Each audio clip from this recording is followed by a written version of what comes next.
So 90% is the critical threshold. The US is at 131%, highest in history, which means we are well past the point where you can borrow your way to growth or you can borrow your way out of a debt crisis. And we were heading for a debt crisis. So the way it works is raise interest rates, tighten money, reduce the balance sheet, et cetera, get unemployment up. It doesn't sound like a desirable goal, but that's what it takes. And that's what happened in 1982. Get unemployment high enough so people are buying hamburger instead of steak. They're buying, whatever's the least expensive thing on the shelf, day-old bread instead of new bread, or they're not buying gasoline because they're not going to work, et cetera. That will bring prices down, but at a very high cost, which we just talked about, which is high unemployment and lower productivity. Meanwhile, the U.S. debt keeps going up. We haven't really talked about the debt. That part of it looks like 1981. But if you throw in a global financial crisis, then it starts to look more like 2008. Yeah, well, that's like a glacier. Glaciers are extremely powerful, but they move extremely slowly. There's some exceptions, but they kind of like, an inch a year, a couple inches a year, but they move mountains. I mean, they create rivers, they create canyons, they move mountains. They're extremely powerful, but slow.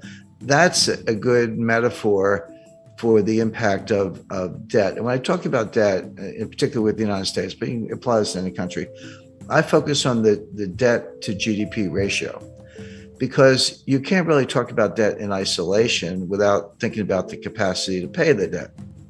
And a simple example, if you have a $50,000 balance on your credit card and you're making $30,000 a year and trying to pay rent in New York, et cetera, good luck. You're probably going to go bankrupt or at least default on that card.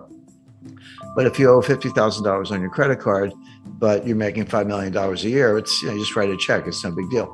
My point is, you can't look at a $50,000 debt and decide if it's a problem or not unless you compare it to the income. And if it's too low, it's a problem. And if the income's high, not a problem. So that's why you use the debt to GDP ratio. The US just hit $31 trillion in national debt. That is national debt, almost all of it in the form of US Treasury securities. Not all of it, there are other obligations, but mostly US Treasury securities. Well, is that a problem or not? Well, one way to answer the question is compare it to GDP, do the ratio. The answer is that ratio is now a little over 130%. What was it in 1980 when Ronald Reagan was elected? The answer is 30%. 30% is completely comfortable. That's like the person with the $50,000 debt is making millions. No big deal. 30% is comfortable. 50%, yeah, getting up there. Angela Merkel and all her years in Germany, and there's a lot of research to back this up, says that 60% was the limit. And that's what the Maastricht Treaty that created the European Union and the European Central Bank, that was their goal. They said, don't go over 60%. If you do, you're expected to take measures, raise taxes or reduce debt or reduce spending, do something to get that back down under 60%. If you say, what's the critical threshold where, water turns to steam or, water turns to ice or something changes in such a way that it's not the same. It's radically different, but it happens very quickly. The best research says the answer is 90%. And this comes out of, Ken Rogoff at Harvard, also Carmen Reinhart, who's now the chief economist at the World Bank. But they've looked at hundreds of cases over hundreds of years. And I like that because it's not just, kind of cherry picking data. Developed economies, developing economies, economies that issue debt in their own currencies, ones that issue debt in other currencies, principally US dollars, et cetera. So, a wide variety of case studies. And they show that when your debt to GDP ratio goes over 90%, your multiplier of additional debt goes below 1. So just to put that in context, at 30%, if I borrow $1 and spend $1, I might get $1.30 of growth. Assuming you spend it wisely, that's a big condition. But you borrow $1 and spend $1 and get $1.30 of growth. Okay, the debt was productive if you put it to good use. But that $1.30 gets smaller and smaller. As you get closer to 90%, it goes to $1.20, $1.10, $1.05. Past 90%, roughly, You borrow a dollar and you spend a dollar and you only get 95 cents of growth. You don't get your dollar back in terms of GDP. And then 90% and 85%, et cetera. So 90% is the critical threshold. The US is at 131%, highest in history, which means we are well past the point where you can borrow your way to growth, or you can borrow your way out of a debt crisis. And we were heading for a debt crisis. Now, Stephanie Kelton, she's the big brain of modern monetary theory. She's a professor at State University of New York. She says it doesn't matter. That they always point to Japan. Japan is at 280%, way past any member of the peer group.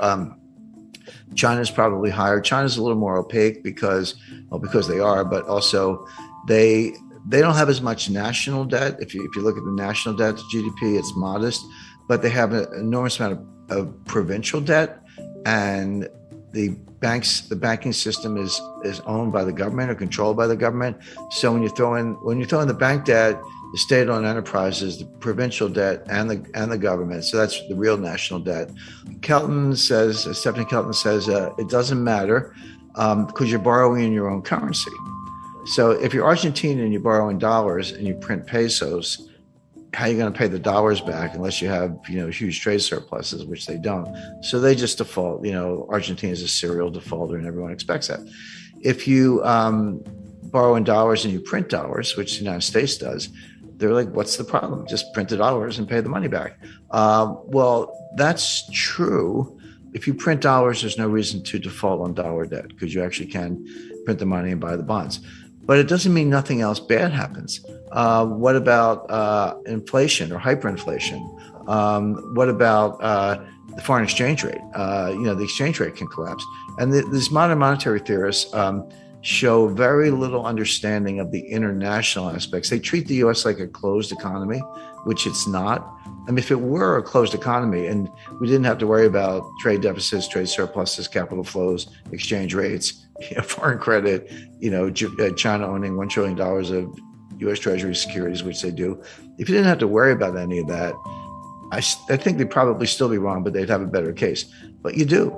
And they're just not very knowledgeable about any of those things. But you can think of exchange rates as a conveyor belt. Exchange rates are one way the problems go from one country to another, or good things can go from one country to another, depending on whether exchange rate is going up or down, the impact on terms of trade, et cetera.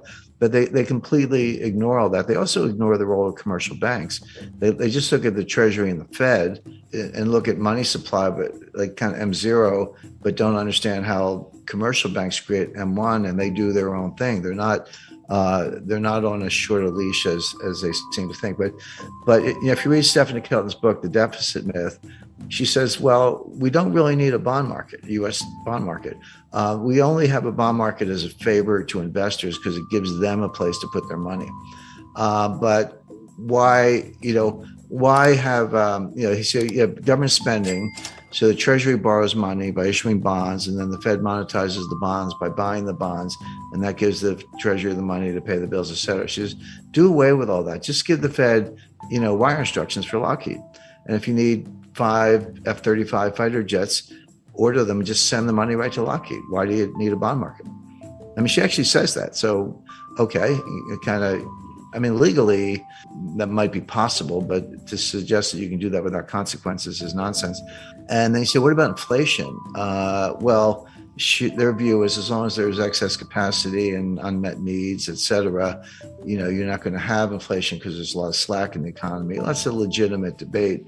But they say when inflation happens, raise taxes. And then, by the way, they also say you don't need a tax system because if you can just print the money, why do you have to collect taxes? And their answer is, we collect taxes to redistribute income.